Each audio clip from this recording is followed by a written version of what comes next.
மகளிர் கல்லூரியில் 35வது கல்லூரி தின விழா கொண்டாடப்பட்டது. கோவை ஆவாரம்பாளையத்தில் உள்ள ஸ்ரீ ராமகிருஷ்ணா மகளிர் கலை அறிவியல் கல்லூரியில் 35வது கல்லூரி தின விழா கொண்டாடப்பட்டது. நிகழ்ச்சியில் திரைப்பட நடிகரும் தன்னம்பிக்கை பேச்சாளருமான ஆரி அர்ஜுனன் சிறப்பு விருந்தினராக கலந்து கொண்டார். இதில் பேசிய அவர், தோல்விகள் நம்மை வெற்றியாளராக்கும், அவமானங்கள் தான் நம்மை சாதனையாளராக்கும். அதனால் உங்களுக்கு நேரும் அவமானங்களை வென்று காட்டுங்கள். கல்வியோடு மாணவர்கள் தங்கள் திறமைகளை வளர்த்துக் கொள்ள வேண்டும்.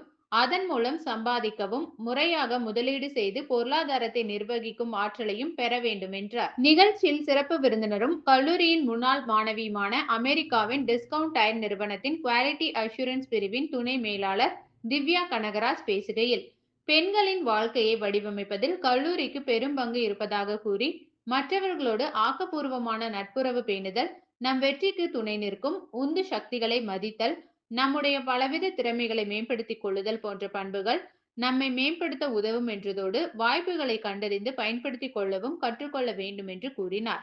முன்னதாக கடந்த கல்வியாண்டில் கல்லூரி பெற்ற சிறப்புகளையும், மாணவிகளின் சாதனைகளையும் உள்ளடக்கிய ஆண்டறிக்கையை கல்லூரி முதல்வர் முனைவர் சித்ரா வாசித்தார்.